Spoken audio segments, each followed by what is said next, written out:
Consegue, não? Eu consigo porque eu coloquei aqui várias pessoas, vários participantes podem compartilhar. Ah, então tá. Então, peraí, deixa eu pôr aqui.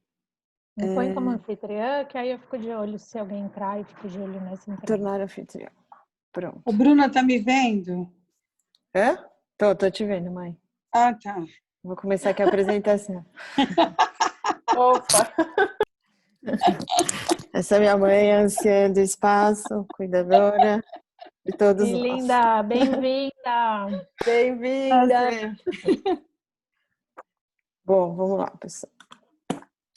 Então, deixa eu compartilhar de novo a tela.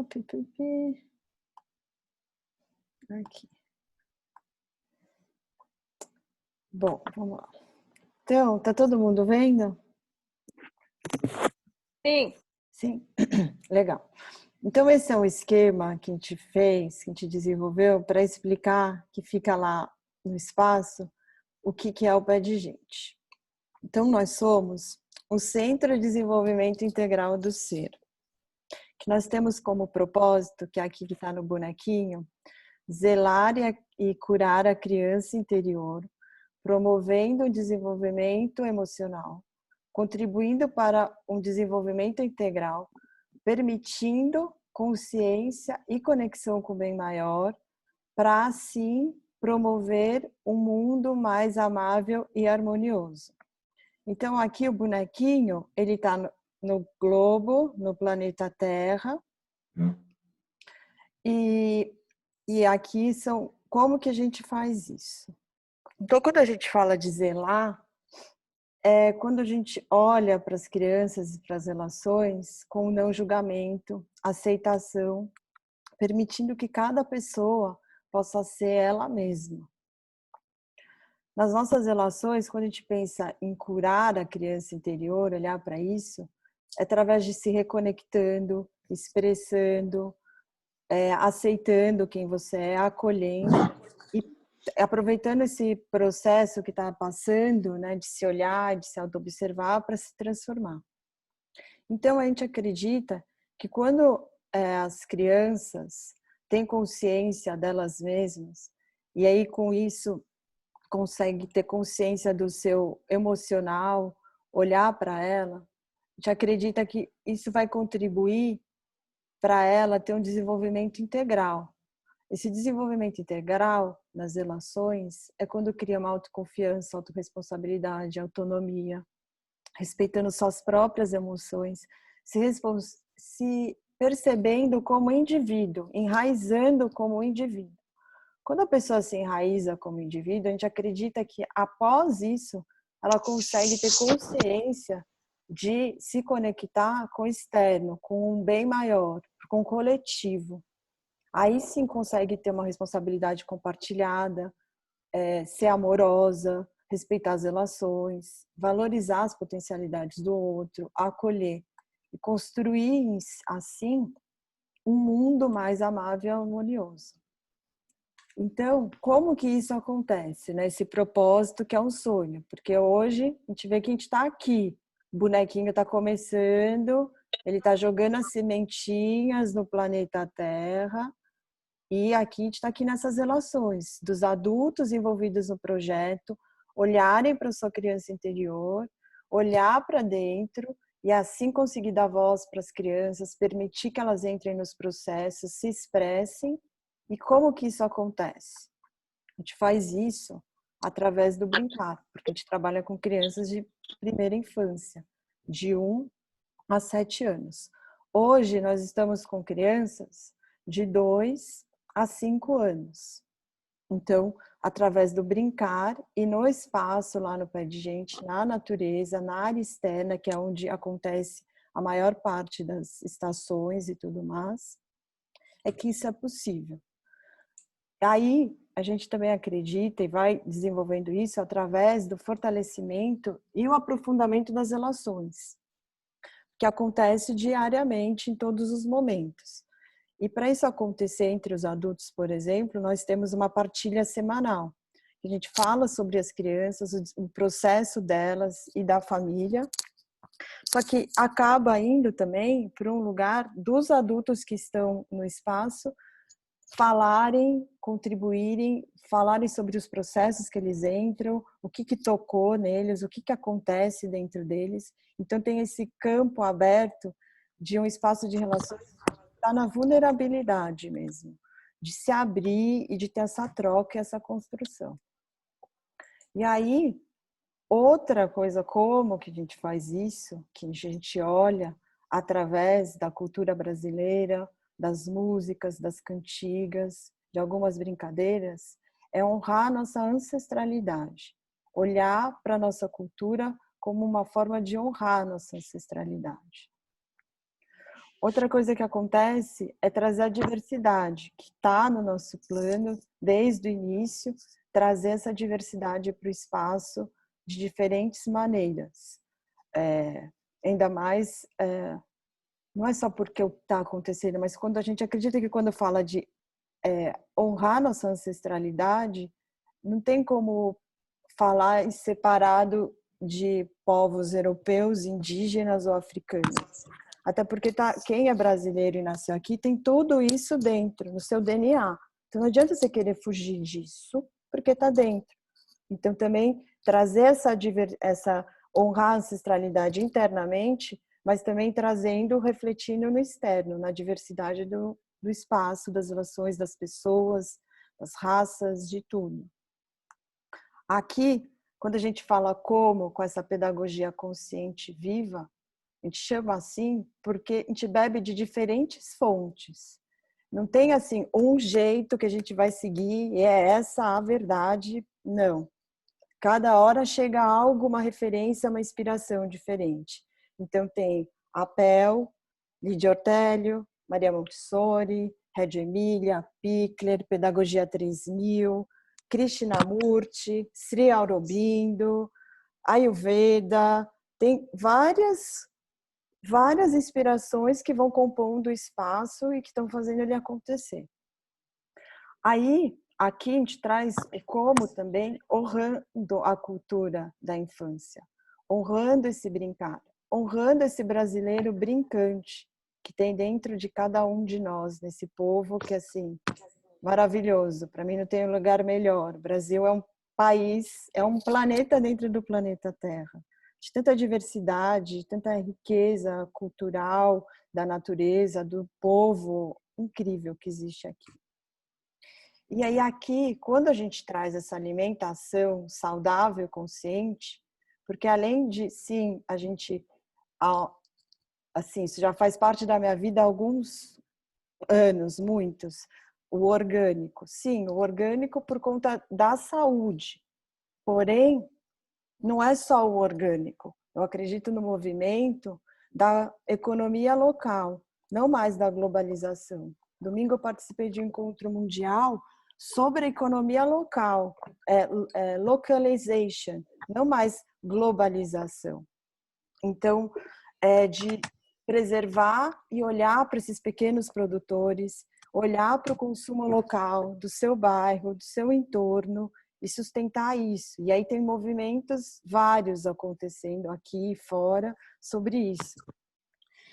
E aí o que eu achei interessante para comentar sobre isso, que uma das pessoas que falou nesse encontro, ele disse que as escolas, eles estão criando uma matança, pessoas que estão matando o planeta, totalmente inconscientes, com o fim de se formar, de ter uma profissão e acabou. Então, eu achei essa reflexão muito interessante, assim, já querendo trazer reflexões nossas sobre o que a gente está fazendo aqui, sabe? Então, quando a gente fala desse como, que a gente acredita que está aqui nessa sementinha, é para o sonho nosso, que eu acredito, eu sou idealista, eu acredito e eu ponho essa intenção no planeta, de criar um mundo, sim, amável e harmônico, porque eu acredito que a gente está numa transição planetária, que a gente está aqui como planeta plantando sementes de se conhecer, mas que eu acredito que em algum momento vão ter seres nesse planeta vivendo um planeta mais harmônico consigo mesmo, com nós mesmos e com a natureza. E eu acho que era isso que eu queria falar um pouco do Pé de Gente, de trazer E aí eu chamo nossas educadoras, a psicóloga, a Heloísa, para quem quiser ir complementando. E a gente, quem tiver perguntas e tal.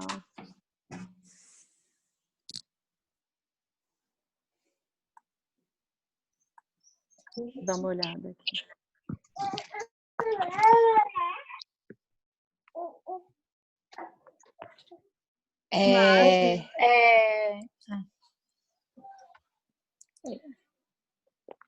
Pode falar, Rá, depois eu entro. Ô, Bruna, eu queria saber do público, né, que você atende crianças acho que você falou de 2 a 5 anos. Por que essa escolha de crianças de 2 até 5 anos e não estender a 6, 7 anos, né, que é o primeiro setênio? Então, é 7 anos, só que hoje nós estamos com crianças de 2 a 5 anos. Ah, tá bom.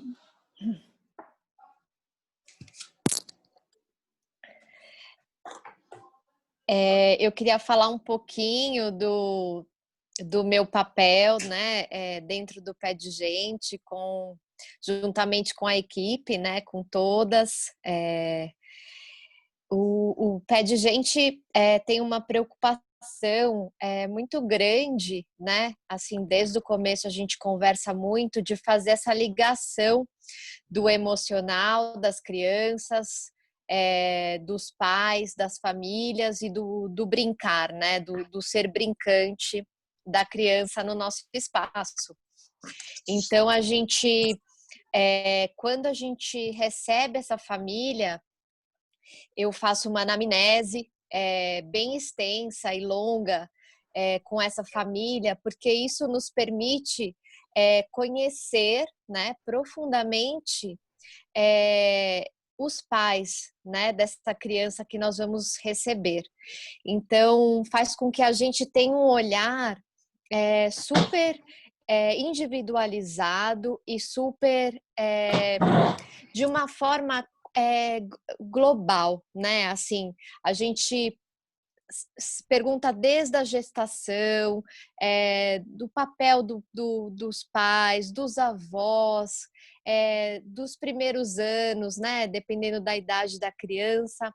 Então, faz com que a gente já tenha esse olhar bem individualizado, né? E então isso faz com que a gente também consiga acessar essa criança interior de todos nós, porque na verdade um processo vai puxando o outro, né?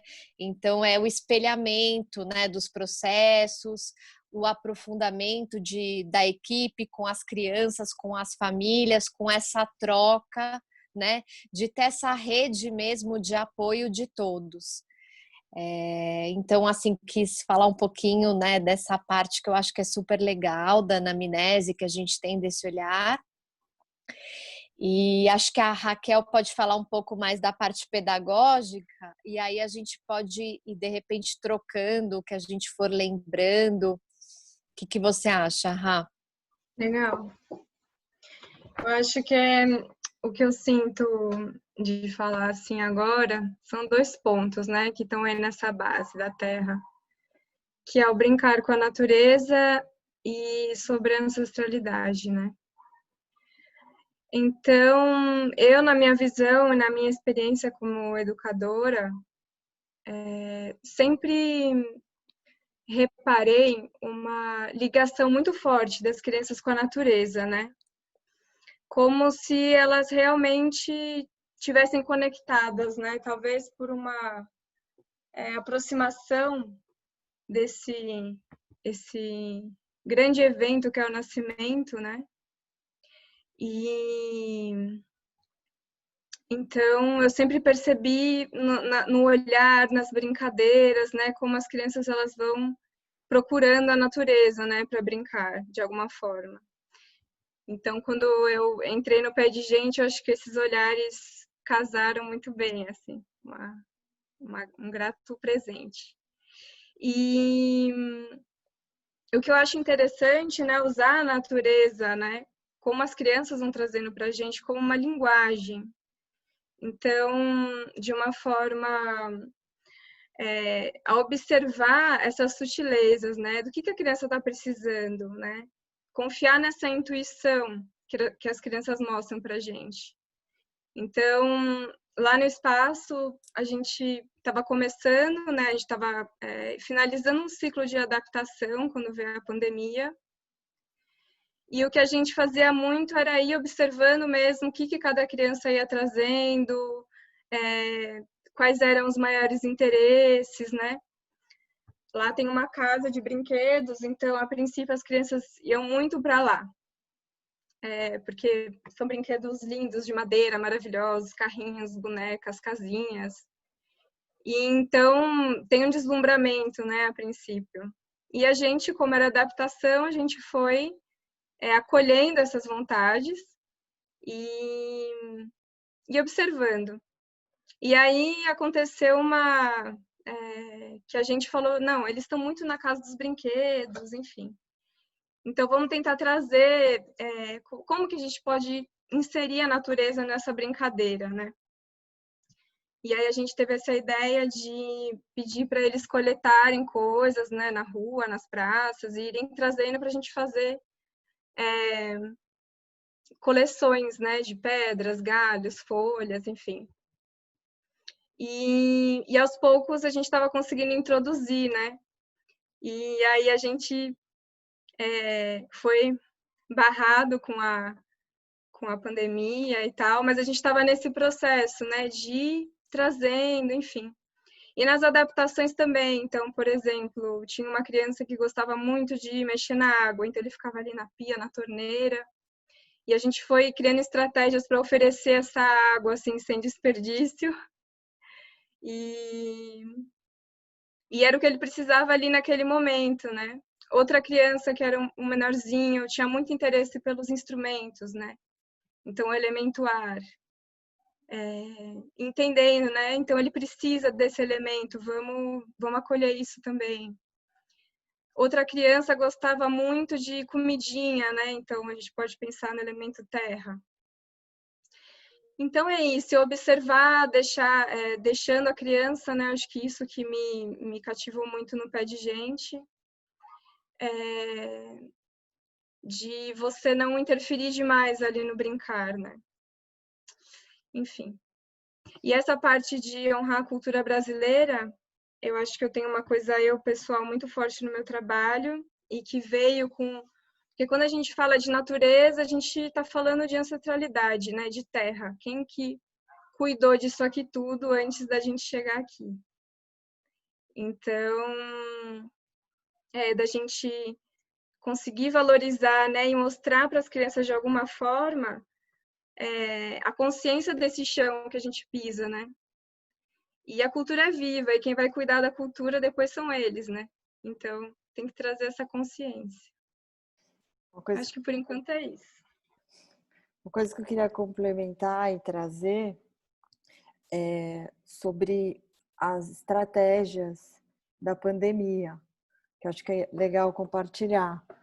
Porque a gente estava começando, né? Estava com 3 famílias, aí na semana da pandemia ia chegar mais 3, estava engrenando a equipe, conseguimos afinar depois de alguns meses e tal, e aí ia começar. Aí começou a pandemia. E aí agora o que a gente faz? Converso muito com a Isa, do Aldeia, troco bastante com ela, uma referência também para mim. E aí a gente resolveu fazer o Zoom com essas famílias que estavam e mandar semanalmente um manual que cada semana era sobre um elemento da natureza. Então, a gente criou todo um material para mandar para as crianças. E a gente percebeu que o Zoom com as famílias, as crianças, como ela é de 2, 2 de 2 e a outra era de 4, e os outros 3 que estavam lá era de 2, 4 e 5. Eles não ficavam nem um segundo, porque a gente estava começando a criar um vínculo depois da adaptação. Então, a gente viu que a gente se entregou a aceitar que o Zoom era para os adultos. Então, a gente fez durante o mês esse Zoom para os adultos. Aí terminou o seu mês e agora? Continua a pandemia. O que a gente vai fazer? Aí, a gente resolveu dar férias, 20 dias de férias. Porque que a gente achava que ia voltar em maio, por exemplo, ou junho, acho que era isso. Aí, antes de começar as férias, a gente tinha já feito um albinho, porque tinha uma família que eles não moravam no Brasil e eles iam ficar temporariamente no Pé de Gente, 1 mês e meio. E a gente abriu essa exceção, eles queriam ficar lá e a gente achou que poderia ser legal, e tá sendo, né? Porque eu tô com eles até hoje. E aí, a gente fez esse albinho de fotos e mandou entregar em cada casa, para eles, como as coisas para eles colarem, desenharem no albinho, que foi uma maneira que a gente imaginou de criar, manter esse vínculo e eles lembrarem do espaço e ter essa troca. E aí foi bem legal, porque aí os pais mandaram vídeos, fotos deles. Durante esse período também teve aniversário de uma menininha, a gente mandou um bolo para ela, foi muito emocionante assim de ver a felicidade dela, a gente ligou, cantou parabéns, foi muito legal também. Aí depois, nesse final de maio, começo de junho, tem 3 famílias que uma delas estava frequentando o espaço, que elas estão juntas desde o começo da quarentena. E aí elas me chamaram, falaram: "Você topa fazer o Pé de Gente em casa?" Eu falei: "Eu topo. Vocês estão aí, eu estou aqui, vamos fazer, vamos embora." E aí, desde o começo de junho, eu estou levando o Pé de Gente em casa. Então foi uma oportunidade que apareceu para a gente também. E a gente agarrou essa oportunidade, porque é o nosso público e eu estava tentando aqui, quebrando minha cabeça, assim, todo dia, como que interagir com eles, como acessar os pais, porque eram as mães que iam lá, faziam matrícula e tal.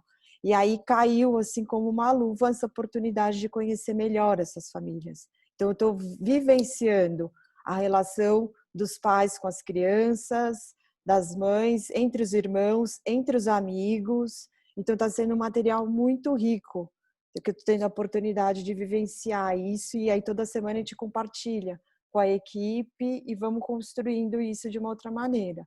E o que eu acho interessante é que desde o começo do planejamento do projeto, há 4 anos atrás, nada aconteceu do jeito que planejou. Então também é um processo, vendo aqui, de descontrole e aceitar o que está vindo e agarrar como oportunidade. E aí, as crianças que estão famílias matriculadas, nós oferecemos, dependendo do dia que eles vão, 2 ou 5 vezes por semana, 3, eles podem ir no espaço, só a família, né? E as crianças e tal. Então, a gente deu essa oportunidade para eles. E foi uma maneira deles também, eles adoraram e continuam apoiando o projeto. Assim, eles estão super felizes e tão firmes. E aí, outra coisa que apareceu nesses dias de pandemia é que tem escolas que os pais, como vai ser só um curto período e as crianças são muito pequenas para o final do ano, da agora para o final do ano, eles estão tirando as crianças das escolas. Então, eu estou tendo uma procura dessas crianças que não vão para essas escolas, que iam para essas escolas mais tradicionais, digamos assim, mais convencionais, e estão começando a procurar a gente e se matricular. Então, só para falar assim que eu estou olhando assim como está sendo bom esse movimento que está acontecendo, mesmo tendo um caos externo, não sei, tá legal isso. Então, acho uma coisa que eu queria compartilhar. E sobre outra coisa que eu gostaria de compartilhar aqui, aproveitando, de um assunto para jogar, é de nós sermos empresas de impacto social. Que isso fica dentro de mim, reverberando, de alguma hora a gente conversar sobre isso. E vocês têm alguma pergunta? O pessoal pede gente, querem adicionar mais alguma coisa? Bru, a Yara fez uma pergunta aqui no chat. Ela quer saber como que é o Pé de Gente em casa, para você contar mais. Tá, Pé de Gente em casa é assim, gente. Quando surgiu essa oportunidade, eu fui no Pé de Gente e coletei, enchi meu carro. Peguei a mesinha que a gente tinha, que é desmontável, que são os cavaletes pequenos, e um tampo, os banquinhos. E fui coletando, assim, trouxe lápis, papel craft, cola, semente, terra, a argila que a gente usa. E aí, nos nossos próprios cestos, eu chego na casa, e nessa casa tem um jardim, então eu faço na área externa, não fico dentro da casa. Eu monto a estação. Se vocês quiserem, eu posso mandar a foto no chat. E assim, está sendo maravilhoso, é uma oportunidade riquíssima, é só imprevisto, mais do que no nosso espaço, como é normalmente, de estar com as crianças, porque aí de repente chega uma mãe, aí desestabiliza tudo, aí chega uma criança com doce, chocolate, aí de repente eles aparecem para comer o chocolate. Então é todo um trabalho assim, vendo como o pai lida com o filho quando um pega a bolacha e o outro não quer dar. Então está sendo um material riquíssimo de entender as famílias assim no dia a dia, essa troca, está sendo uma experiência bem legal. Bru, eu lembrei que eu acho que pode ser legal de acrescentar também. Quando nós começamos a fazer o Zoom com as famílias e as crianças, nesse intuito, né, assim, porque nós tínhamos acabado de começar, então as crianças estavam começando a se adaptar. E foi assim, um processo, né, adaptação de criança, aquela história toda que vocês sabem como é. Adaptar os pais, né, e a criança. E aí, de repente, veio essa situação toda e a gente falou, poxa, como que a gente vai conseguir manter o vínculo vivo, aceso, né? Temos poucas famílias, vamos fazer o Zoom. Quando a gente começou a fazer os Zooms, a gente percebeu que as crianças, assim, legal, olhavam, ficavam um pouco, foi super bom. O manual foi muito rico para as crianças, e aí de repente surge uma demanda de uma mãe. A gente sentiu que naquele momento onde ela pôde se colocar, que ela estava fragilizada naquele momento, né? Então aí a gente abriu essa porta de ajuda, que foi algo que a gente não imaginava naquele momento, né? E de repente essa mãe levantou a mão e falou: poxa, para mim tá muito difícil. Aí veio uma conversa de pesadelos que a filha estava tendo, e a gente pôde conversar todo mundo junto, né? A questão dos pesadelos, do momento que a gente estava vivendo, desse inconsciente coletivo, né? Que a gente está mergulhado, né? Nesse momento. E aí foi um canal de ajuda.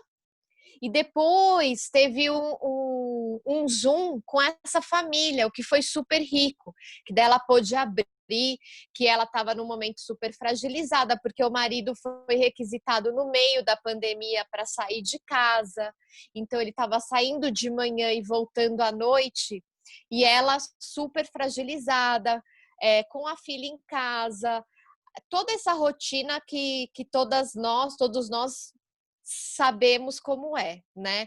Então, assim, foi muito rico, sabe? E legal a gente perceber como a Bruna falou, né? Os imprevistos, mas como podem ser tão ricos também, né? Que a gente quer ajudar as crianças de alguma forma com o manual e de repente essa mãe consegue levantar a mão e pedir ajuda, né? E aí eu depois conversei com esses pais, eu fiz uma sessão com o casal que foi maravilhoso. E no final da sessão a gente até sugeriu que eles fizessem um jantar no jardim da casa só os dois, depois que ela dormisse, sabe? Que ela estava se sentindo carente do marido. Então, assim, foi super legal. Eu estou, assim, colocando como um exemplo, né? Mas com muita amorosidade e cuidado, como a gente vai conseguindo montar esse quebra-cabeça, assim, que pra gente é essencial esse cuidado, assim, de todos. Sim. E aí, para complementar isso, é que a gente também percebeu que agora a gente já está o dobro de tempo distante e criando um vínculo com as famílias do que o tempo que a gente ficou com elas. A gente ficou 1 mês e meio, porque nossa programação anual começou em fevereiro. Então, a gente ficou 1 mês e meio com elas, estamos quase 3 separadas, e eu sinto que criou um vínculo, criou uma relação muito profunda, assim, sabe? Do jeito que essas famílias estão acolhendo uns aos outros, a gente, sabe, formou uma mini comunidadezinha, assim. E é uma surpresa, porque é a distância, né? Então, fortaleceu, de alguma maneira, o vínculo e as relações. Então, isso foi algo bem interessante. E outra coisa também, que agora a gente está assim, com o coração partido com a festa junina, porque a festa mais esperada, assim, a gente queria fazer uma festa junina, acender uma fogueira com todos. E a Raquel, ela fez um trabalho maravilhoso, ela fez algumas bandeirinhas para as crianças fazerem em casa. A gente tentou levar a festa junina para casa dessas crianças e não no online, né? Vamos fazer uma festa todos online. Não. A criança ela vai receber um saquinho lá todo com o nominho dela bordado, com todo o amor e carinho para ela fazer as bandeirinhas, com o milhinho de pipoca para ela fazer a pipoca, com a florzinha, com o papel crepom. Então a gente tenta levar esse carinho de longe, né? E de uma forma que a gente acha que faz mais sentido, né? Assim, do que juntar todos e fazer uma festa ali naquele momento. Para a gente percebeu que dessa forma talvez seria mais legal e não deixaria passar em branco, porque a gente está com muita dor no coração dessa festa junina não poder acontecer agora. E eu acho que para tudo, né, Rá? Porque, assim, foi um grande desafio para a gente conseguir pensar em como manter um vínculo com crianças tão pequenas. Então, para a gente também não fez sentido fazer Zoom com as crianças. Por isso teve a ideia do manual. E aí, por exemplo, o primeiro que a gente mandou, que tinha lá, cada semana era um elemento da natureza.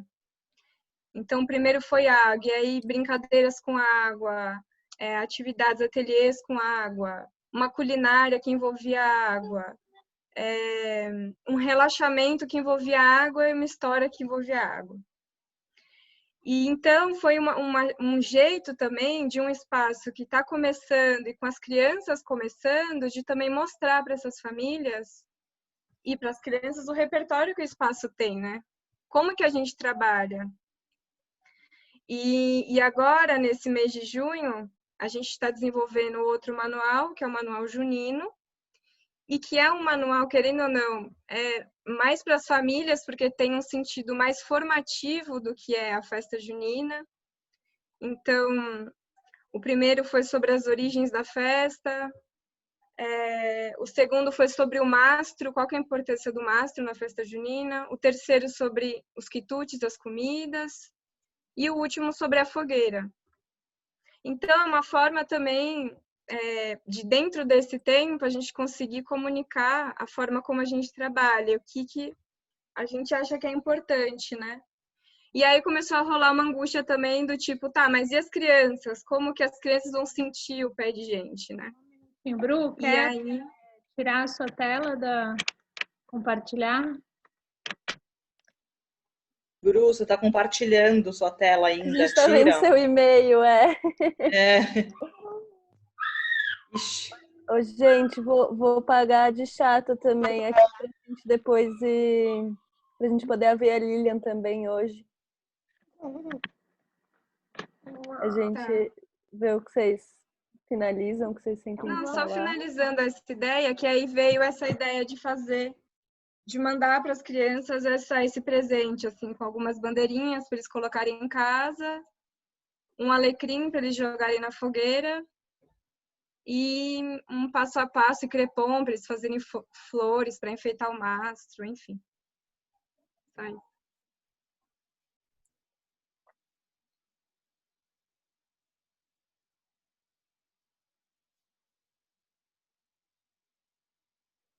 Gente, eu acho que não é da Bruna. Não é meu. Kelma. É da Kelma. A Kelma tá compartilhando a tela dela. Hoje Kelma. tem umas perguntas aqui, ó. Deixa eu só responder essas perguntas. Da Ana Bia. Vocês mencionaram sobre os pais que estão tirando crianças da escola e procurando espaço de vocês. Vocês sentem que esses pais estão seguros para dividir o espaço com mais crianças no quintal? Então, é o que é o seguinte, é o que eu conversei com as mães. A gente está começando, a gente está com poucas crianças. O que eu imaginei hoje, que me veio essa ideia hoje, de ter no máximo 10 crianças no segundo semestre, de pôr a intenção de 10 crianças.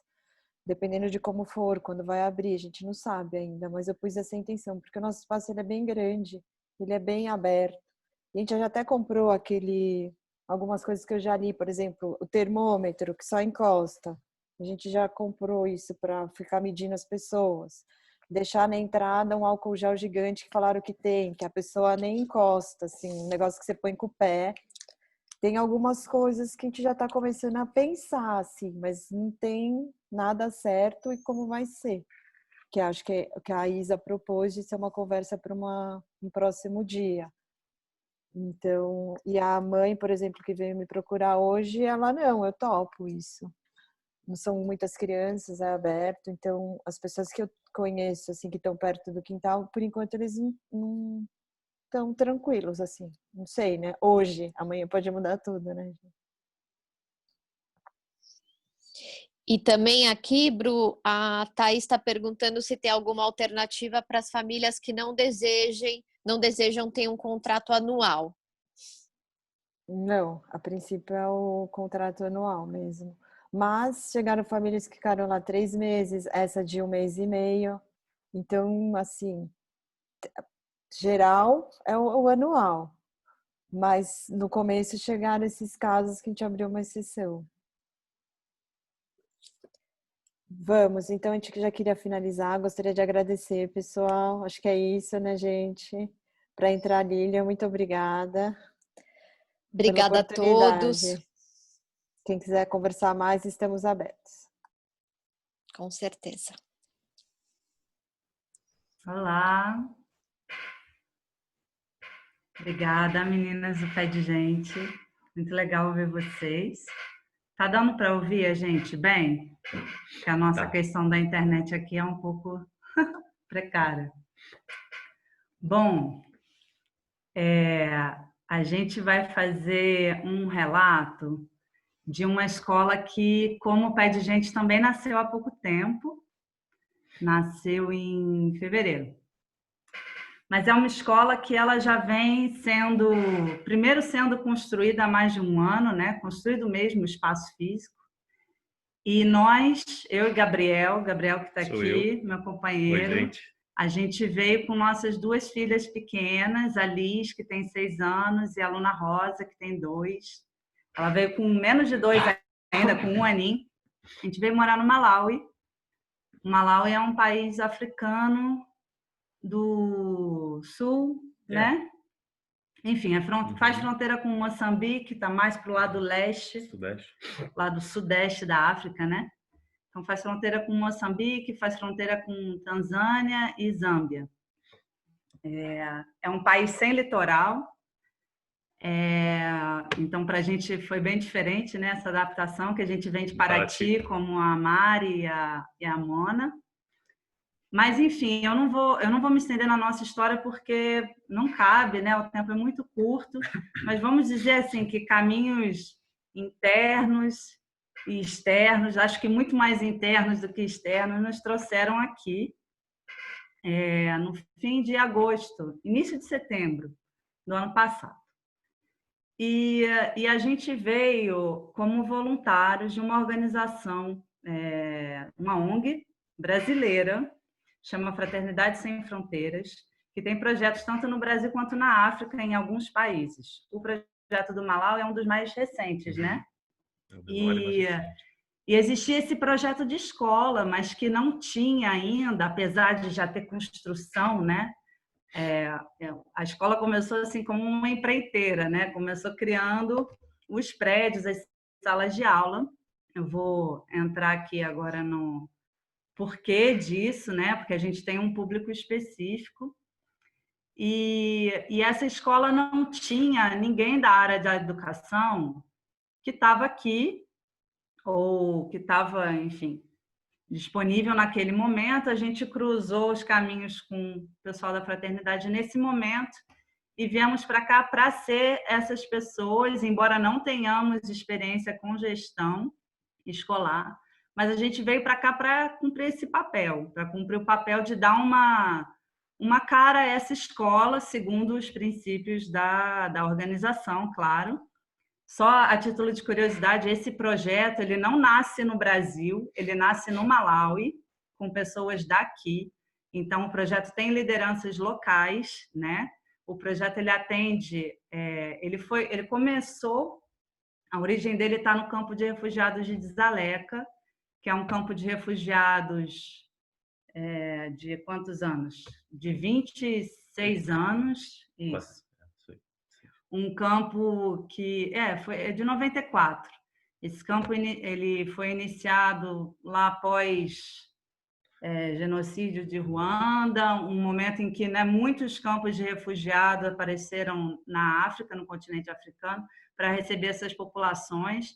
E aqui ele foi previsto para acolher 9.000 pessoas em caráter temporário, né? Todo campo de refugiado nasce mais ou menos com essa intenção de ser temporário. E estamos aqui 26 anos depois, de 9 passamos para 46.000 pessoas. Então, assim, não tem nada de temporário, né, nessa situação. E cada vez mais, né, se vocês tiverem interesse, recentemente foi Dia Internacional do Refugiado, então tem muita coisa disponível aí na internet para quem tem curiosidade. Foi no dia 20 de junho. São dados assim realmente incríveis e a gente percebe, porque a gente está aqui há menos de um ano, né? Vai fazer 10 meses e só nesse tempo a população já cresceu milhares de pessoas, assim, umas 5.000 pessoas. Então as pessoas continuam chegando, né? Elas já não vêm mais daquela situação originária, elas vêm de outros, a maioria casos de perseguição, de guerra. A maioria, já falando nesse perfil do refugiado, são pessoas da República Democrática do Congo, mas tem minorias de outros países, como Burundi, Ruanda mesmo, né? Lógico, Somália, Etiópia e um ou outro assim de outros lugares, Moçambique. Tem até um brasileiro lá, não tem? Tem um brasileiro, eu vi esse dado lá na Acnur, foi meio surpreendente. Um brasileiro. Mas, enfim. Então, o projeto Nação Ubuntu, ele nasceu com um time, né, pequeno, de pessoas refugiadas, são 4 líderes que nós temos, e que tinham esse desejo de suprir a carência absurda, né, de educação que existe dentro daquele campo.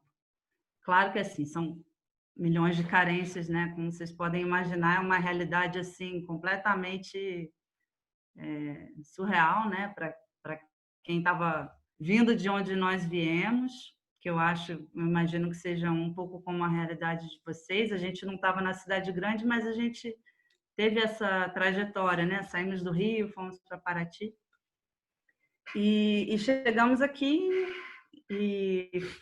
né, para lidar com essa situação tão extrema, né? É muito extrema. A situação do refugiado ela é realmente muito extrema. Bom, calma aí. Aí, falando especificamente sobre os desafios de educação, né? Você está com essas estatísticas mais frescas aí. Não, se eu puder dar um panorama, porque a carência educacional aqui, ela está em todos os níveis, né? Quer dizer, a situação do Malawi já é precária, a situação do campo de refugiados é ainda mais precária. Esses 4 rapazes, eles, ao longo da trajetória deles, eles esbarram numa pessoa que é o nosso elo com a organização, que é a Clarissa, que é a líder do projeto, né, através da fraternidade. É também uma história longa que eu não vou detalhar, mas assim, eles casam essa intenção de fazer uma ação ali que seja uma ação para além do assistencial, que possa ser realmente uma ação transformadora. E a escola na visão deles, né, deles 4 da Clarissa, o caminho para a educação, né, é o caminho para essa transformação. Quando a fraternidade começa a construir o projeto, falta, né, digamos assim, uma anamnese da realidade educacional local para que se possa construir um projeto pedagógico efetivo, né? E esse é o momento em que a gente entra, digamos assim. Então, em março de 2019, eu estive aqui junto com o Paulo, que também é assim, diretor de escola. Ele é dono diretor de escola, né? enfim, a Santo vida André. inteira. O Paulo Cida, assim, tem uma experiência de 30 anos. Então, a gente veio junto para dar uma caminhada, conhecer, ver qual é a necessidade aqui, né? E o que a gente percebeu é mais ou menos o seguinte, vou dar uns dados assim por alto. A gente tem, digamos, em torno de 46 mil pessoas. Desse grupo, praticamente metade são crianças e jovens em idade escolar.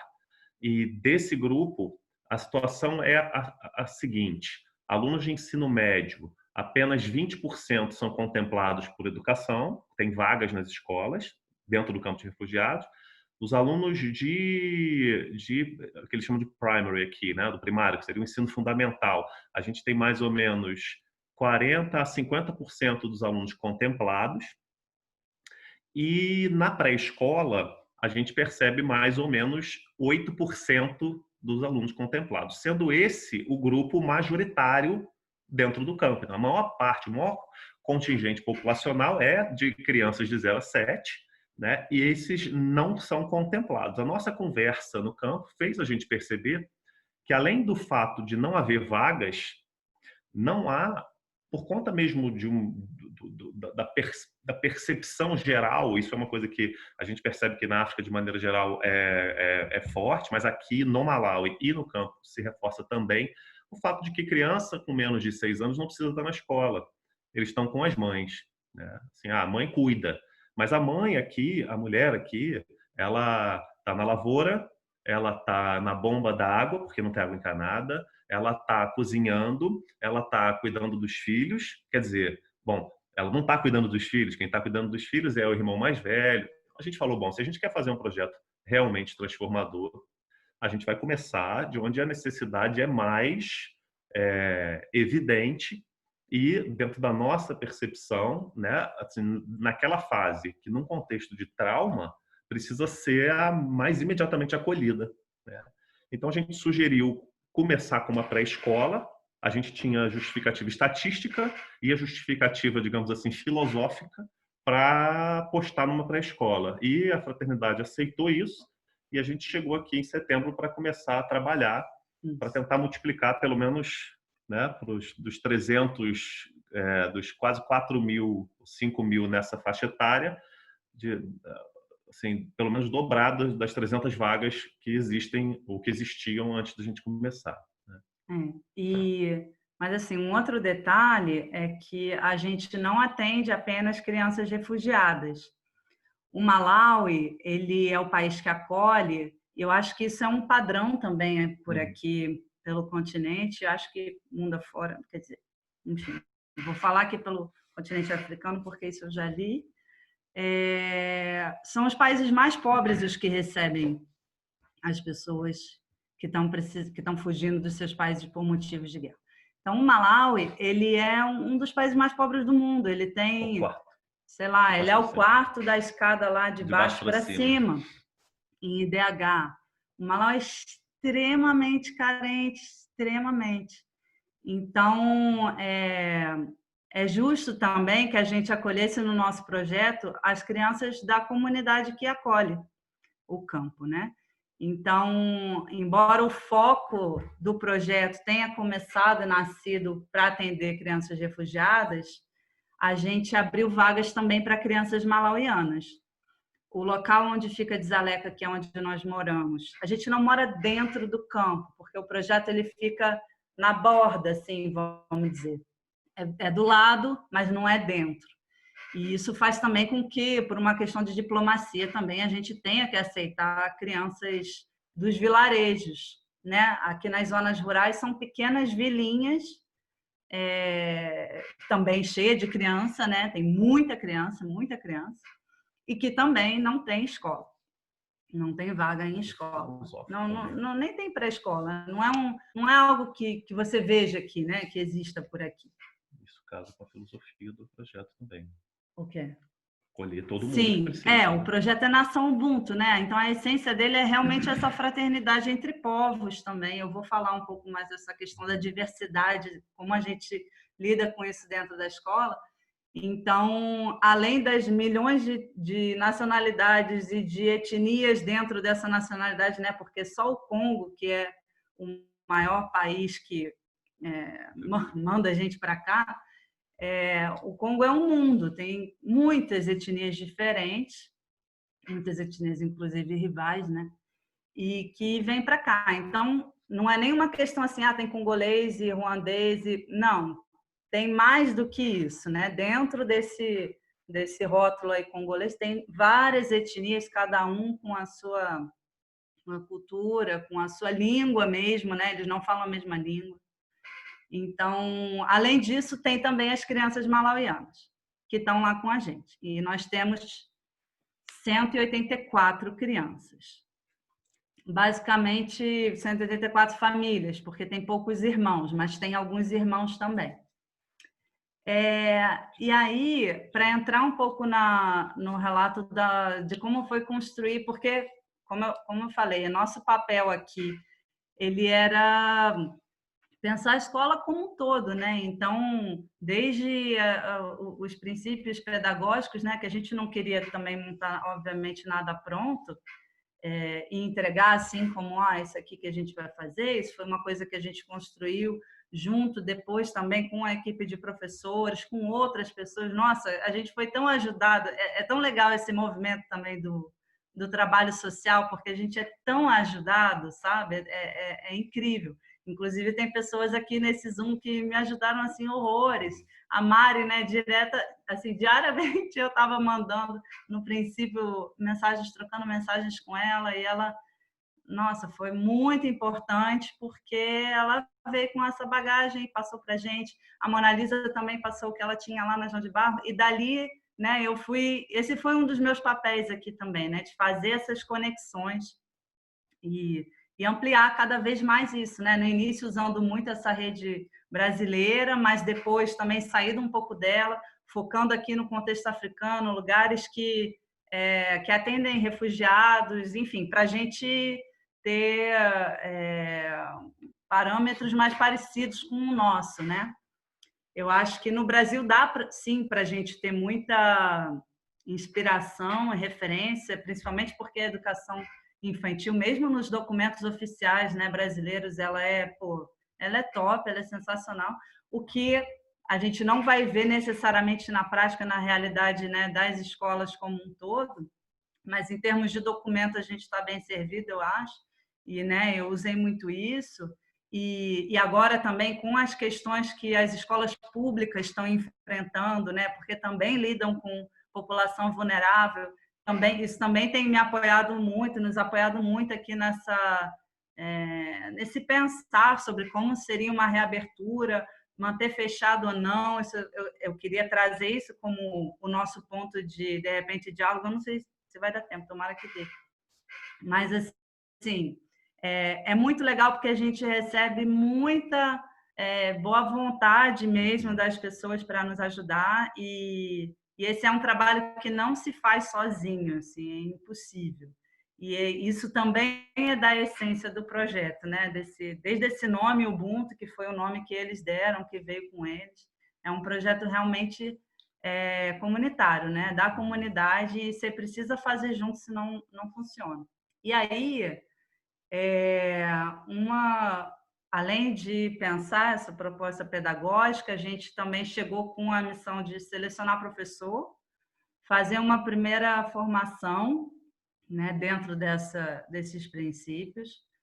Não digo nem tanto em termos de metodologia, sabe? Porque, enfim, a formação ela teve que acontecer meio rápido, né? Porque a gente não teve tanto tempo, imagina, para preparar uma escola como essa. Foi um tempo muito exíguo, foram assim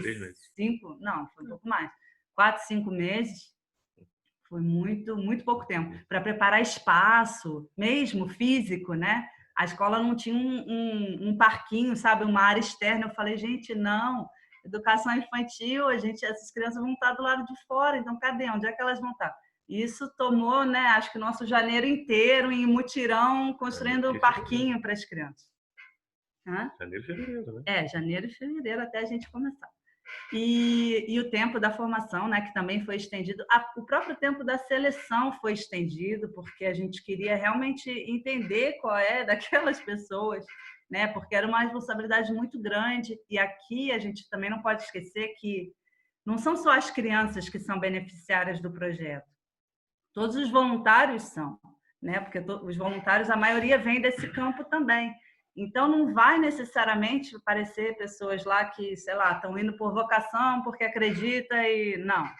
Não é isso. É necessidade mesmo, é muita necessidade. E eles não podem trabalhar. Isso é um dado importante que a gente esqueceu de falar.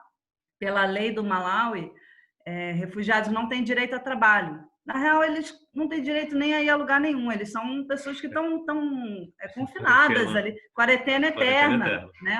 Uma quarentena eterna dentro daquele campo. Então, assim, esse projeto, Nação Ubuntu, ele emprega, entre aspas, né? Porque não é vínculo empregatício, muita gente e dá oportunidade para muita gente ter acesso a uma renda. E a maioria lá, mais de... sei lá, são 90 e tantos %, é um número realmente impressionante de pessoas, vive exclusivamente do auxílio que recebe da WFP, que é o World Food Program, que é uma ração alimentar, que eles chamam, que é uma quantidade irrisória, que mal dá para comer uma semana, e é uma quantidade por mês. Milho em grão, que depois eles têm que moer, pagar para moer, um pouquinho de óleo, um pouquinho de feijão. É só isso. Então, assim, o projeto tem um impacto muito grande, não apenas para as crianças, mas também na vida de todas essas pessoas que tornam aquela escola possível, né? E viva. Então, tem professores, tem limpeza, tem cozinha, tem o pessoal do escritório, né? A administração tem bastante gente, segurança tem bastante gente. Então, é muita gente ali que também é beneficiária do projeto. Mas aí, voltando à questão das crianças. Uma coisa que a gente percebeu chegando aqui, que a gente também não planejou muito antes de vir para cá. Planejamos mais a nossa questão familiar, assim. Mas a gente precisava chegar aqui e ver o que a gente ia encontrar para começar a pensar em cima da realidade, né? E não do que a gente imaginava, porque é impossível imaginar. Assim, de verdade, com todo o coração, é impossível imaginar o que você chega aqui e encontra. Então, a gente esperou chegar e ver essa realidade que tinha para podermos pensar algo que falasse, que conversasse com essa realidade também, né? A gente também não podia idealizar demais e enfim, fugir do que aquela realidade pedia e do que era possível também, né? Felizmente, a Fraternidade é uma organização grande no Brasil que tem muitos apoiadores. Então, a questão financeira, ela é confortável, sabe? A gente pode colocar coisas boas na escola, materiais bons, fazer boas aquisições mesmo, coisa que talvez, né, sem dinheiro não seria possível. Mas aqui, o que a gente encontrou foram 2 crianças, assim. E isso eu digo porque, desde que a gente veio morar, a escola, no princípio, não tinha muros. E ela é toda cercada por esses vilarejos malauianos. E as crianças do local viviam lá. Principalmente depois que a gente chegou com criança e, obviamente, né, que chama a atenção, crianças exóticas, elas viviam lá. E foi uma coisa muito espontânea, natural, que elas passavam a ir diariamente chamar as meninas para brincar. Liz, Luna, iam chamar. Ou seja, ninguém falava a mesma língua, né? Porque elas só falam a língua local, Chichewa. Então, não era nenhuma questão de dar para se comunicar em inglês. Inclusive, as minhas filhas, na época, não falavam inglês. E a gente brincava muito, mas assim, muito, muito. Nesse princípio, a gente brincava muito. Porque as crianças daqui, elas transitam pelos lugares sozinhas, sem adultos. Então, assim, em grupos relativamente grandes, cada vez maiores. Então, a gente teve uma experiência com criança sozinha desde o princípio, né? Com a criança sem o adulto. E com o tempo a gente passou a frequentar mais, principalmente dentro de Zaleca, ou quando as pessoas iam lá na nossa casa, as crianças com os adultos. E são duas crianças completamente diferentes. Assim, completamente diferentes. Ai, pega uma água para mim, por favor. Meu Deus. Garganta. Aqui é muito seco, gente. Vocês não têm noção como é seco. Deve ser seco, tipo Brasília. Então, e agora a gente está na estação seca, né? Aqui chove 3, 4 meses, 4, e depois é só seco. Obrigada. E aí, em algumas oportunidades que a gente passou a ter, né? De ver a criança com adultos, com os pais, ou nas igrejas, né? Quando a gente ia prestigiar alguém assim próximo, vamos lá na igreja, porque aqui todo mundo é muito religioso, muito, muito. Isso é um ponto central, assim. Vocês imaginam num lugar, né, com tanta dificuldade, tanto sofrimento, que a religião realmente é um pilar assim que sustenta, né? São quase todos pentecostais, ou o que eu chamaria de neopentecostais. Eles chamam, né, pentecostais, mas é evangélico. Muitos. Eu diria, em termos de percentual, não sei. Tem um pouquinho de muçulmano. Quase beirando 90%. É tudo igreja evangélica. Tem, sei lá, são 46 mil pessoas e mais de 800 igrejas evangélicas dentro de Zaleca. Imagina, é assim. Cada um faz a sua igrejinha ali. Mas, assim, dentro das igrejas, que foi uma das primeiras experiências sociais que a gente teve, né, de convívio social, porque o campo não tem lazer, né? De Zaleca não tem lazer. Até tem um pouquinho para os homens, né? Porque eles jogam futebol. Mulher não tem lazer em Zaleca, não tem mesmo. Então, o espaço de convívio social ali é a igreja. Então, um dos primeiros espaços que a gente foi a igreja. E eu lembro que eu fiquei assim, ali, né, parado, observando, tem muita música, então, muito tambor, é uma igreja evangélica com tambor, mas eu não via criança e eu estava com as minhas crianças. E as minhas crianças estavam desconcertadas, porque o troço é infinito, ele dura quase o dia inteiro, um culto evangélico aqui. Mentira, mas ele dura um turno inteiro, assim, é de 8 da manhã até 1 da tarde. Então, as minhas crianças estavam desesperadas, sabe? Querendo andar, querendo sair, aquela coisa de criança, querendo falar. E eu não ouvia um barulho de criança, assim.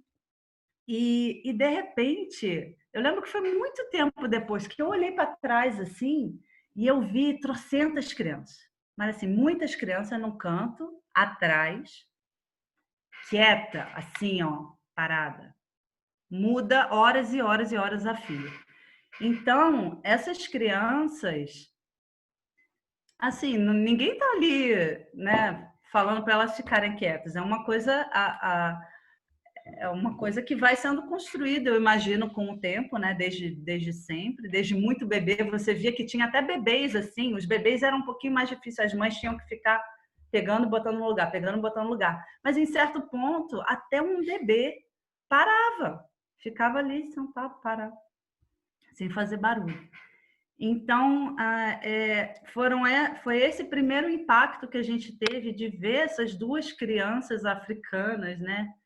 Eu só estou falando africanas porque a gente lida com nacionalidades diferentes aqui, tá? Senão eu nem estaria generalizando tanto, porque eu acho que é importante dizer, e aqui a gente aprendeu muito isso, a África é muita coisa, né? Não é uma África, não. Mas aqui, como tem malauiano, tem burundiano, enfim, eu vou falar africano. Mas quando a gente percebeu isso, e aí eu vi o desafio, né? Eu falei, nossa, como é que vai ser essa educação infantil? Porque a educação aqui, primeiro que a educação infantil ela é inexistente, né? Não tem mesmo essa visão de a criança precisa estar na escola na primeira infância, o que a escola agregaria, né? nessa fase, já quase não tem escola, né? Enfim, mesmo nos níveis acima. Então, não vão focar mesmo ali, porque o foco para a escola é aprender o inglês, aprender a ler e escrever, contar. Então, a educação é super tradicional, mas para além do tradicional, é uma educação violenta, né? Tem muita violência, porque você imagina, aqui você pode ter numa escola primária um professor para 90 crianças, 100 crianças, 120 crianças. Em pré-escola, você pode ter um professor para 70 crianças. Assim, esse professor vai deixar essas crianças ficar correndo para lá e para cá fazendo? Não vai. Eles usam um método, aquele método lá. Então, esse foi o primeiro. Nossa! E aí, no treinamento, também não gosto muito dessa palavra, mas aqui em inglês a gente chama assim, né? Training, mas uma formação, a primeira formação que a gente teve com os professores, o meu desejo era assim, era desconstruir isso, sabe? Eu não quero passar, sei lá, a metodologia Waldorf, eu estou falando aqui a Waldorf porque a Waldorf foi uma inspiração muito forte para a gente.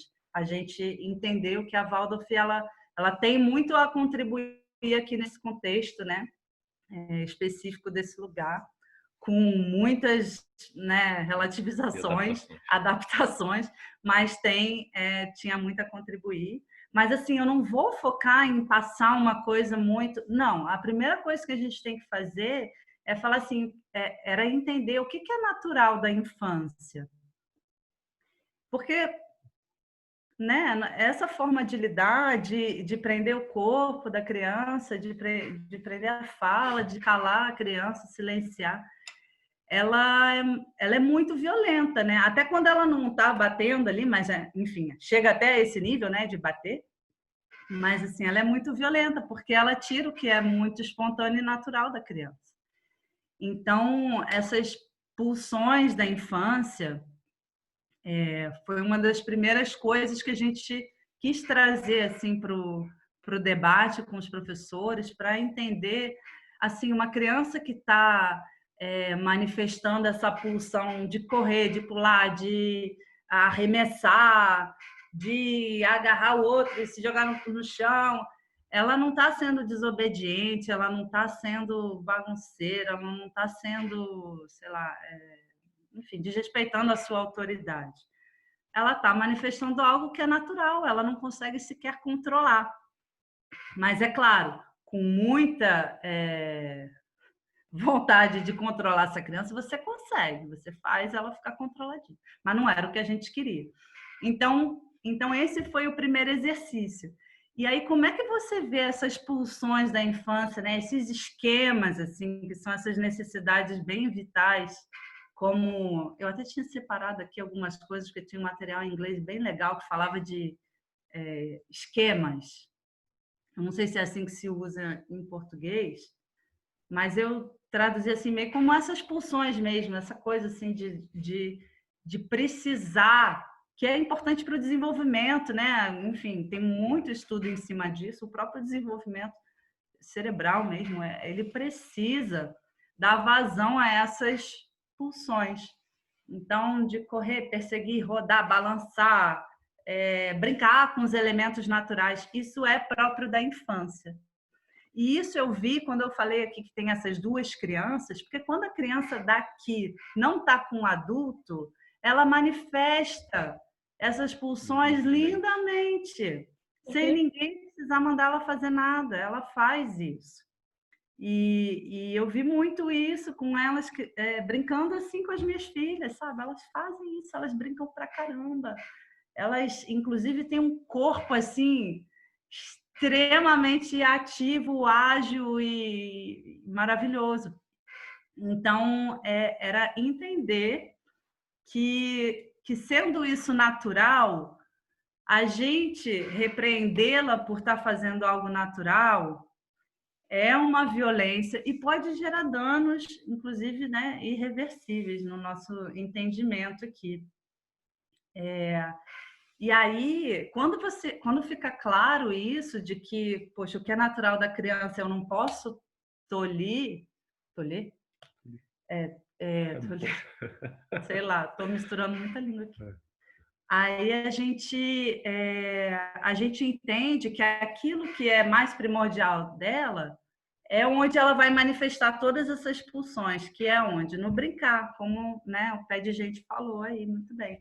É no brincar, e é no brincar livre, né? Não é nem no brincar dirigido, porque aqui a escola, como tem esse formato muito tradicional, entende essa questão do direcionar como um papel do professor, necessário. Assim, eu falei para eles, não, gente, vocês têm que deixar a criança brincar, fica ali, né, mediando aquilo, observando, obviamente tirando a criança do perigo, porque mesmo a gente não topando botar 70 crianças numa sala, a gente teve que botar 37, que é quase 40. Só que aí, para fazer um balanço, né, para compensar isso, a gente colocou 3 professores por sala. Então, eles estão numa proporção que não é tão ruim assim, mesmo para padrões brasileiros, eu acho, né? Aqui é um troço que é inimaginável. Um professor para 12 crianças, inimaginável. Mas, assim, quando eu falava isso, não, vocês vão ficar ali, a criança vai brincar porque ela precisa brincar e é assim que ela está se desenvolvendo. Eles ficavam meio desconcertados, sabe? Assim, o que eu vou fazer? Então, né, que tipo de professor eu vou ser se eu não vou fazer nada, sei lá. Eu não sei exatamente como passava, mas você via uma cara assim de surpresa, né? E isso foi mais no início, porque depois, quando a gente foi aprofundando as discussões, quando começaram as aulas, tudo aquilo ficou tão mais claro, e eles foram assim, ó, os primeiros que abraçaram totalmente essa ideia e viram que aquilo faz sentido, né? Então, Porque assim... são todos muito brincalhões, né? Porque o povo daqui é super brincalhão. Então, assim, nos treinamentos foi tão legal, porque foi muito uma formação de despertar isso da sua criança. Cara, todo mundo aqui é super brincante, é super cantor, é super percussionista. Então, assim, é super criança, né? É super sorridente, é super alegre, é super criança. Abraçante. Então, abraço. Então, enfim... Claro que faria sentido, né? E a gente formou uma equipe bem legal e bem coesa, assim, em pouco tempo, né? E mesmo com as crianças, eu estava ouvindo ela falar da adaptação, né? Aqui, isso foi uma coisa que me chocou também, a adaptação. Gente, as crianças, sei lá, em 2 dias elas estavam completamente adaptadas.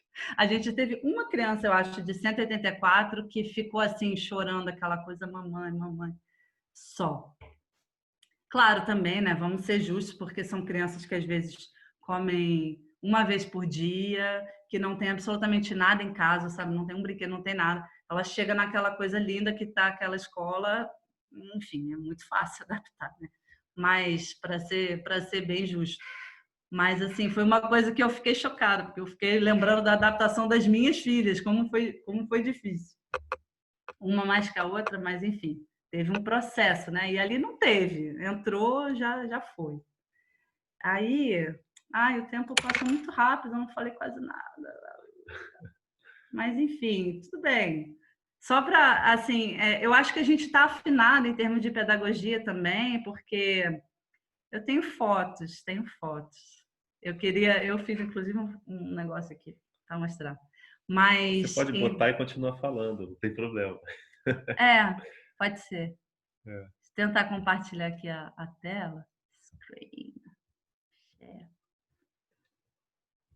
Mas eu acho que em termos de pedagogia, tá aparecendo? Sim. Oba. Então, full screen lá em cima. Como é que é full screen? Lá em cima. Cadê? Aí, minutos não preciosos que eu estou perdendo aqui. Enfim, transição. Não é isso. Bom, não estou conseguindo, não. Mas vamos passar assim mesmo. Mas eu acho que em termos de temas, que a gente abordou lá, né, mais de princípios do que de métodos, talvez, mas que foram importantes, muito importantes. Essa questão do brincar, né, da importância do brincar, da importância do ritmo e da rotina. Como eu falei, a gente está bem inspirado também na pedagogia Waldorf, sem ser uma escola Waldorf, mas do ritmo da rotina na educação infantil. Olha que lindo! O estético, né? A sala bonita. Gente, as crianças, cara, isso aí é no dia da inauguração. Teve um grande evento, né? A gente convidou um monte de gente, convidou a ONU, convidou o pessoal parceiro ali para ver o que a gente está fazendo, para mostrar que, cara, dá para fazer um trabalho social de qualidade, sabe? A gente não precisa vir aqui olhar essas pessoas, nossa, aqui, coitadinho, vamos entregar qualquer coisa. Não, vamos fazer um troço incrível, um negócio que o pessoal está pagando caro mundo afora. Vamos fazer uma coisa linda. Olha, isso aí é na inauguração, essa é a professora Nelly. E um parêntese sobre essa professora era uma princesa, tá? No Congo. Ela é filha de rei. Tipo assim, de verdade. De verdade, não é história. Ai, ela tem altas histórias, inclusive, sobrenaturais até. Olha só, eu não gosto de olhar porque eu tô muito triste, assim, muito triste da escola estar fechada. A escola está fechada desde final de março.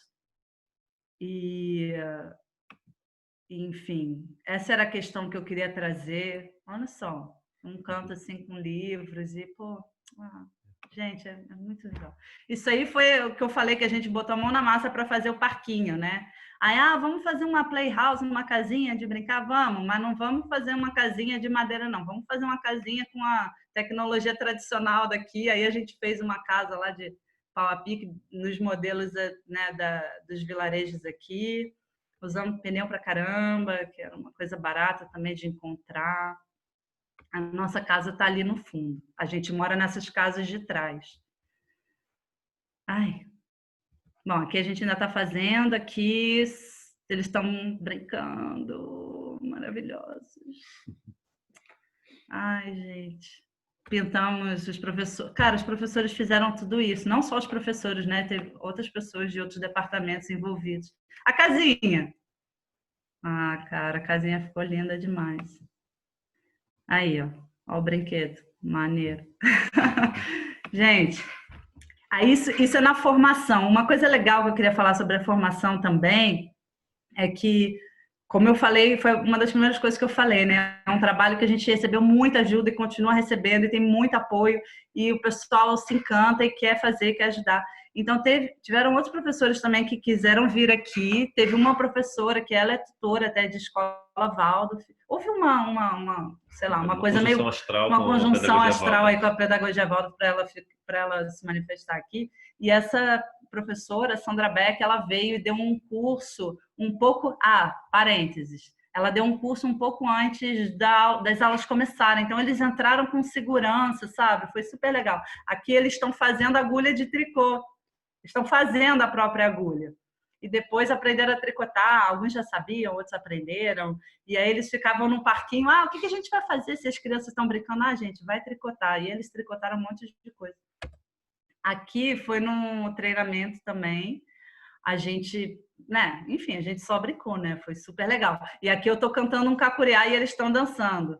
A Mari vai saber. É o vaso quebrado, é a olaria do povo. Eles estão aqui. Ele está descendo como um vaso velho quebrado.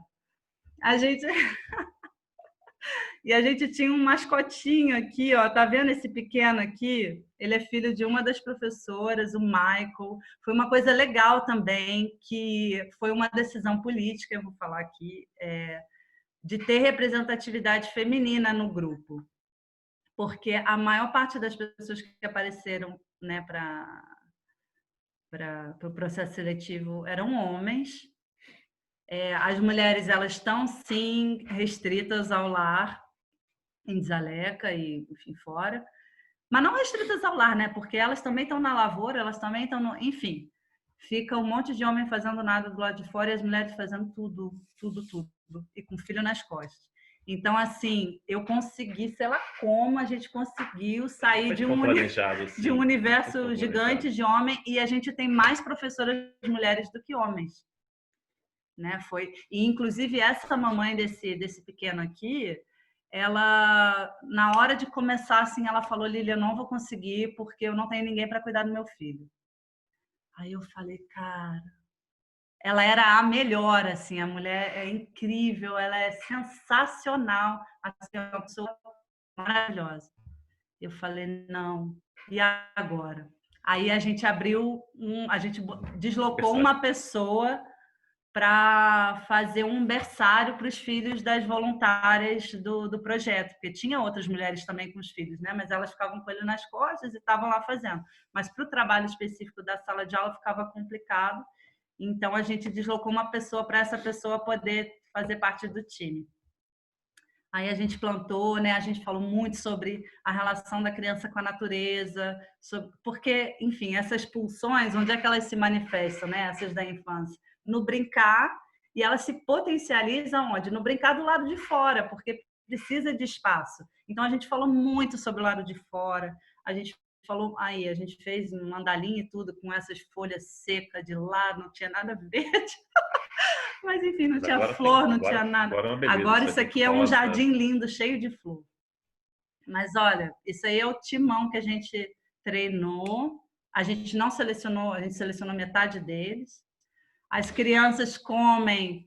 Ai, cara, que fofinhos. Isso é uma comida tradicional daqui, o cima. E elas estão comendo a saladinha da agrofloresta que foi feita, né, paralelamente nesse projeto. Então, a gente integrou também essas áreas. Elas comem salada, o que ninguém falou que elas iam comer, porque foi uma luta também essa coisa do menu, mudar o hábito alimentar, os hábitos, né, são bem ruins aqui, né? Como eu acho que na maioria das comunidades vulneráveis mundo afora, são hábitos alimentares muito ruins.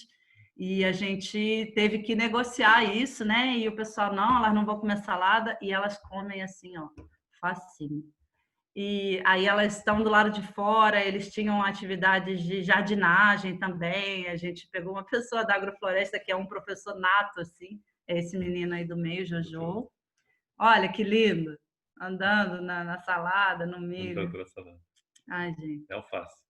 É, alface. Pintando, enfim, tem muito incentivo à expressão artística, né? Visual, a dança. Isso aí nem precisa incentivar, porque eles dançam pra caramba. Aí, ó, a pulsão de construir. Gente, isso não é bagunça, né? Isso é uma coisa linda. Ela, sei lá o que era, se era um barco, se era uma fortaleza, mas foi uma coisa que eles construíram. Aí, um tema muito legal que eu vou encerrar voltando a esse tema, que era o tema da diversidade, né? A gente teve que lidar com uma diversidade, assim, sem palavras para falar dessa diversidade, porque as pessoas falam línguas diferentes, os professores também, né? A gente também tem professores locais do Malawi e do campo, também são de nacionalidade diferente. Essa aqui, incrível, professoraça, mulher incrível, é a Tuombe, ela é do Burundi. Então, ela fala a língua dela lá, o pessoal do Congo fala outra língua. E aí, a gente precisava de estratégias para lidar de uma forma saudável com essa diversidade dentro da escola. Uma coisa que foi muito importante, a gente não quis proibir língua nativa dentro da escola, pelo amor de Deus, porque isso é uma coisa que acontece aqui. As crianças vão para a escola, elas não podem falar outra coisa a não ser inglês, que é a língua oficial. Então, isso era uma prioridade, assim, não, elas podem sim se comunicar na língua delas, a gente conta história na língua delas, a gente canta música na língua delas, e isso está lá dentro. Mas, assim, no caso das crianças, isso é muito simples, né? A criança não tem fronteira mesmo, elas brincam e que se dane se ela não fala a mesma língua. No caso dos adultos, isso é uma coisa que a gente precisa mediar, porque o campo de refugiados, ele tem algo que aqui se denomina tribalismo, e que gera rivalidade entre as pessoas, né? E que se manifesta, assim, às vezes de forma sutil, às vezes mais ostensivo. Inclusive, tem muito preconceito contra o refugiado da parte da população do Malawi. Então, é um tema sensível, sabe? A gente precisou lidar com isso, criando também códigos de conduta, né? E celebrando essa diversidade. Esse foi o nosso primeiro festival que a gente fez, porque, né, a ideia era fazer um monte de festival, enfim. Rolou esse primeiro no último dia, por acaso rolou no último dia. Era um festival que existe aqui no Malawi, nas escolas do Malawi, não foi algo que a gente inventou, não, que chama All Cultures Day, que é para celebrar todas as culturas do lugar.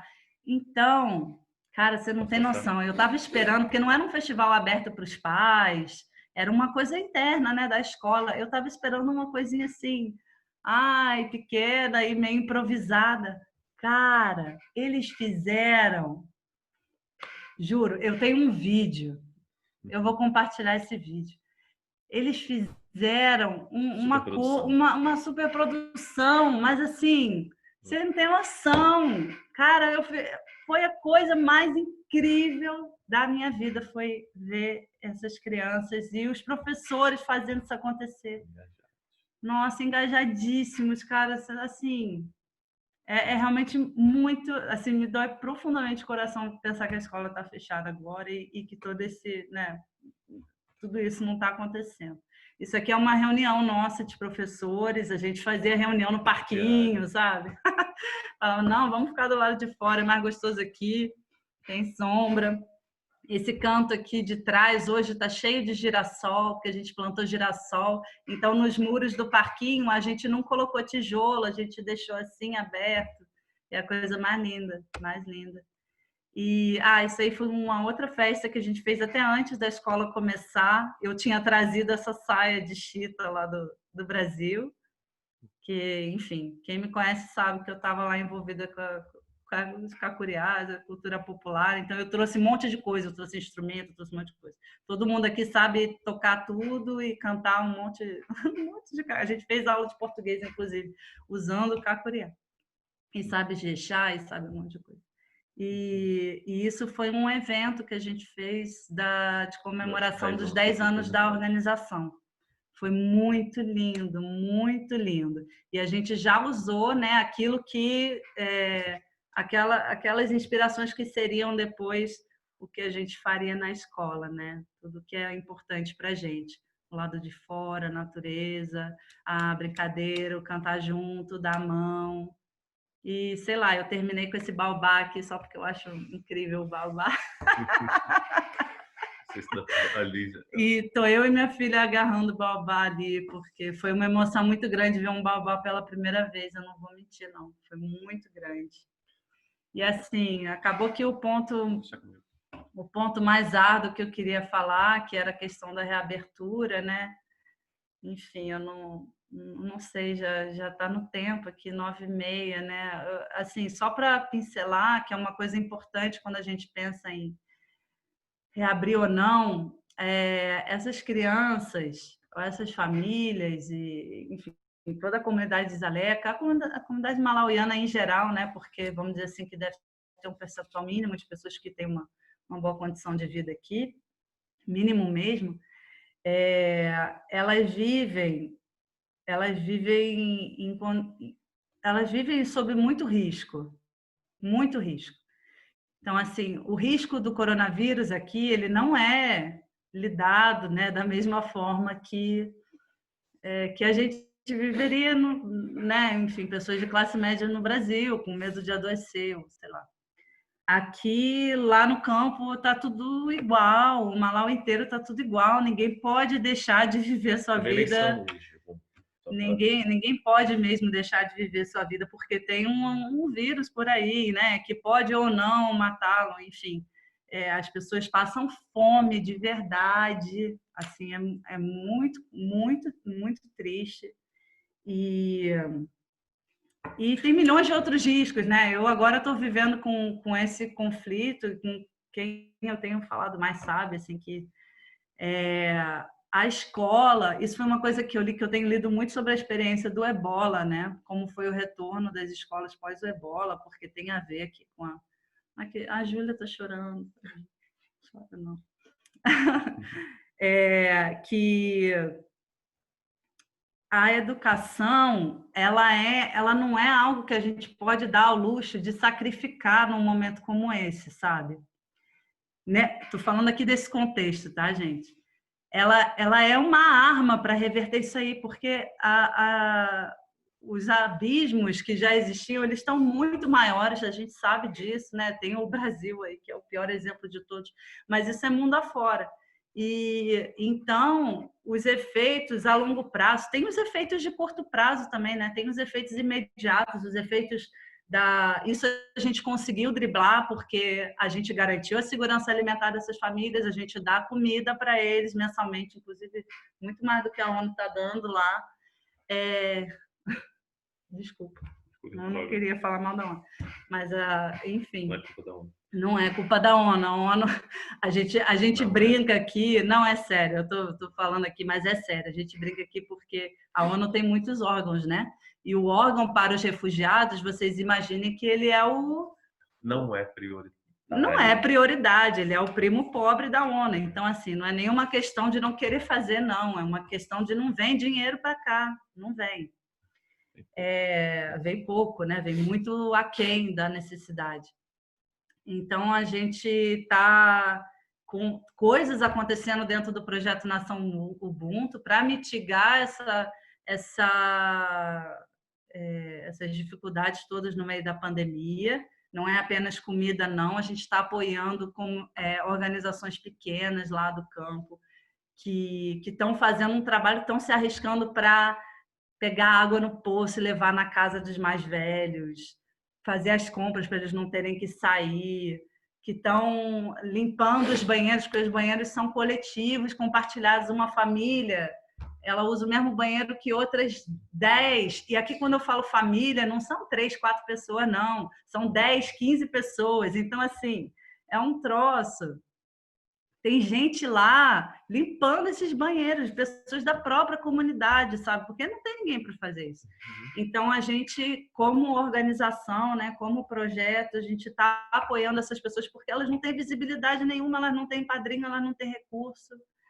E dentro da Nação Ubuntu também estamos fazendo sabão, né, que virou um item assim. A gente fala, não é só lavar com sabão, gente, pessoal que não tem sabão. Sabe? Assim, é bizarro. Estamos fazendo máscara também, né? Enfim, tem várias outras coisas acontecendo. Aqui nada parou, exceto a escola.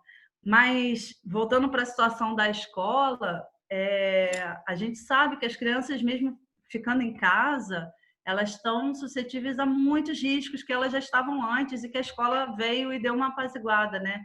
Que é o aumento de trabalho infantil, porque criança pequenininha aqui está trabalhando. Não é igual a minha filha de 6 anos, que eu tenho que brigar para lavar a louça. Não, ela está trabalhando duro. E de 4 anos também, de 3, sabe? Família, desculpa. Eles têm uma casa por família? Como é? Porque não dá na mesma continuar com a escola aberta? Não, então, essa é a nossa questão exatamente agora. A gente fechou porque teve que fechar. O governo decretou que todas as escolas iriam fechar, então ia ficar complicado, né, a gente manter contra, né, a determinação legal. Mas isso está para ser levantado, ser revisto a partir do mês que vem. Só que os casos de coronavírus no Malawi mal começaram a crescer, né? Então, assim, a gente também tem que lidar com a nossa responsabilidade, né? Com a responsabilidade da organização de assumir esse risco, porque como elas são crianças muito pequenininhas, a gente sabe muito bem como é que elas não vão compartilhar brinquedo, como é que elas não vão, né? Enfim, compartilhar comida, porque elas davam a comida uma na boca da outra. Então, assim, é bem complicado. A gente sabe que criar os protocolos talvez não seja tão difícil, mas fazer eles acontecerem vai ser muito difícil. A gente vai ter que reduzir o tamanho dessas salas, enfim. Mas a minha questão é que eu acho que a educação não pode ser sacrificada, ela precisa ser essa arma, porque tanto a curto prazo, porque ela dá segurança alimentar para a família, ela dá assistência médica, porque ali a gente está num contato o tempo todo com as famílias, né? Agora, eu não tenho acesso a eles, sabe? Ninguém tem internet, o celular é raríssimo, enfim. Senso de dignidade. Então, assim, fica tudo mais complicado saber como é que eles estão. Eu sei que os professores estão acompanhando essas crianças porque eles estão vivendo suas vidas normalmente lá, né, dentro do campo. E como eles são de lá, eles têm acesso e as crianças estão assim, ai, quando é que eu vou voltar? Porque a escola, porque isso, porque aquilo. Elas estão assim loucas, elas não estão entendendo nada, né? Como todas as criancinhas dessa idade. Os professores, Lilian, vocês não conversam com os professores nesse momento? Sim, com os professores, mas assim, eu vou dizer que não tanto quanto eu gostaria ou poderia. Poderia, eu acho que não, né? Porque, enfim, é muito complicada a comunicação. A internet aqui é caríssima, caríssima. Então, as pessoas não têm esse dinheiro para ficar com crédito. E não é só isso, não. Muitos lá não têm eletricidade. Então, para carregar o celular, eles têm que pagar. Então, assim, eles ficam, às vezes, um tempão sem celular porque não pode carregar. Assim, a escola lá era um lugar onde eles podiam carregar o celular. Olha só, gente, é tanta indignidade, assim, sabe? Que se eu for entrar nos detalhes, tem tanta coisa que para a gente é tão óbvia e que simplesmente eles não têm direito. E é isso. Então, eu acho que nesses casos específicos, e eu não estou falando só esses casos extremos aqui como a gente tem, mas mesmo na educação pública no Brasil, sabe?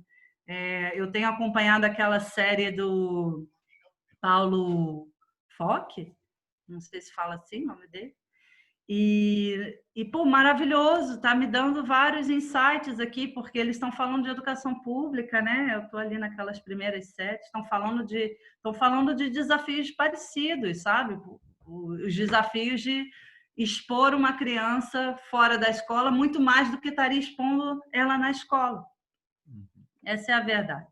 Ali na escola ela está minimamente protegida, né? Então é isso. Nosso desafio agora é que a gente não sabe se a gente vai conseguir abrir, mesmo quando tiver autorizado, porque também não é uma obrigação, né? Não é obrigatório. E mesmo que fosse, a pré-escola não é regulamentada pelo governo. Então, a gente tem essa liberdade também em relação a calendário, a tudo. A gente tomou essa liberdade, inclusive, porque o calendário acadêmico começa em setembro e a gente começou em fevereiro, para ter o tempo, né, de fazer as coisas. Mas eu acho, sinceramente, no meu íntimo, cada vez mais que é isso, que faz mais sentido abrir realmente, porque não é justo lá o que elas estão passando, né? E bem ou mal a gente vai se esforçar, obviamente, para estar o mais seguro possível, né? Risco vai haver, mas para estar o mais seguro possível. Diga. Agora que eu me recompus aqui, mas eu não vou falar muito, que eu já vou começar a chorar de novo. Gente, que fotos são essas, pelo amor de Deus? Mas vocês falaram aí das lives, vocês assistiram, e eu fico pensando assim, tem alguma coisa que a gente, enquanto grupo de quintais, também possa fazer para fortalecer o trabalho aí, né? Então, seja compartilhando o que os quintais fazem, que comunique de alguma forma com o que está acontecendo aí, que seja formador também, escutar mais vocês, ou os quintais compartilhar, sei lá, estou pensando aqui, compartilhamento de saberes que a gente possa fortalecer vocês, e fortalecendo vocês a gente se fortalece também, sabe? Que vira um caminho de duas mãos, assim, né? Então, não sei, tô...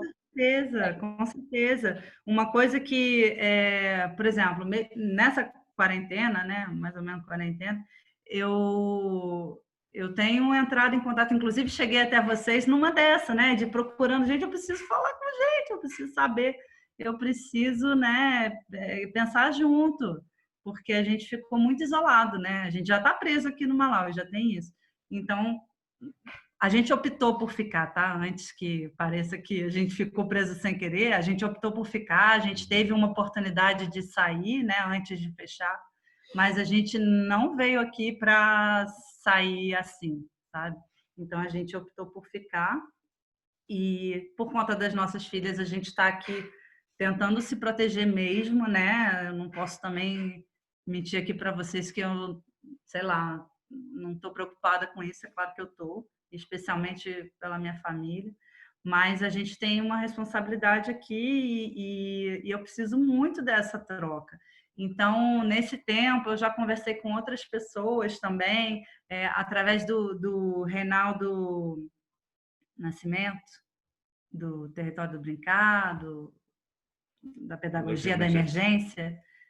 Ele foi super legal, era uma pessoa que também, sabe, quer vir aqui, quer nos ajudar, porque ele trabalha com justamente populações com o mesmo perfil.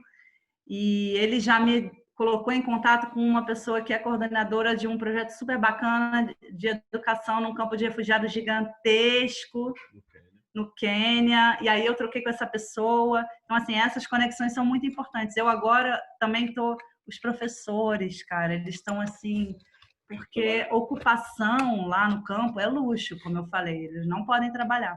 Então, essas pessoas querem trabalhar. E elas estão angustiadas também de não estar podendo, porque isso já é a realidade delas da vida inteira, né? E não tem uma perspectiva de mudança disso. Então, uma coisa que eu comecei a fazer também, eu estou preparando uma apostila, assim, sabe? Mais ou menos de formação também para mandar para eles.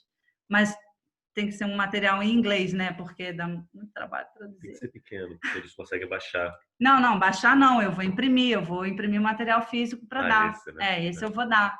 Com coisas mais práticas, assim, para dar aquela acendida, assim, também neles, né?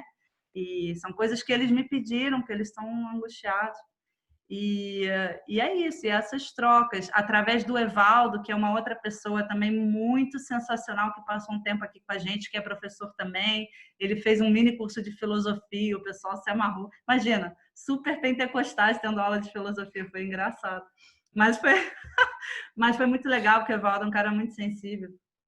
E ele ficou uns meses aqui com a gente, 3, quase 4, e ele me colocou em contato com a Leia Tiriba, que conversou com a gente, que também falou, pô, queria ir, e a gente já estava se organizando para trazer ela aqui, e aí, pá, pandemia.